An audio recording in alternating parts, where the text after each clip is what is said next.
যে হারুন, যে বিপ্লব, যে মেহেদী আমার অফিস তছনছ করে আমাদেরকে গ্রেফতার করেছে, তারা কেন এখনো আইনের আওতায় আনা হয় না?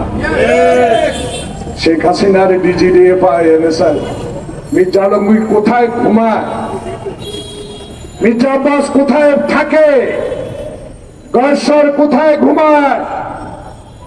রিজভী কোথায় আসে, কখন যায়, খবর রাখতে পারেন? 2 মাস আগামী 5 তারিখে শহীদের রক্তে রঞ্জিত সরকারের 2 মাস শেষ হবে। এখনো তো এনএসআই ডিজিডিএফআই আছে। অনুগ্রহ করে তাদেরকে বলেন এরা কোথায়, জনসমক্ষে হাজির করে গ্রেফতার করুন, আইনের আওতা হস্তান্তর করুন।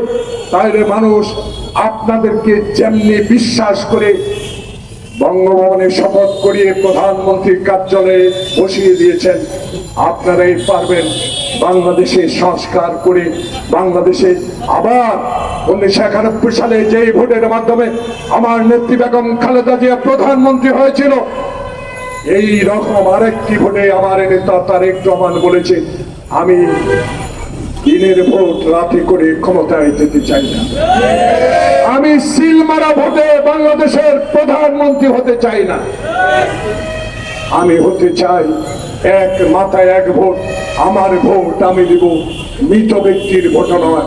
এমন একটি ব্যবস্থা ডক্টর ইউনূস আপনি করে দেন যাতে বাংলাদেশের জাতীয়তাবাদী শক্তি যারা 16 বছরে নির্মম অত্যাচার, অবিচার, মামলা হামলা, গুম সহ্য করে টিকে আছে, তাদের দল যেন একটি নিরপেক্ষ সুষ্ঠু নির্বাচনের মাধ্যমে বাংলাদেশের ক্ষমতায় গিয়ে দেশ নেত্রী বেগম খালেদা জিয়ার মতো আবার সরকার পরিচালনা করে বিশ্বের ইতিহাসে একটি ইতিহাস সৃষ্টি করতে পারে, সেই ব্যবস্থা করুন। আল্লাহ আপনাদের সবাইকে ভালো রাখুন। আসসালামু আলাইকুম।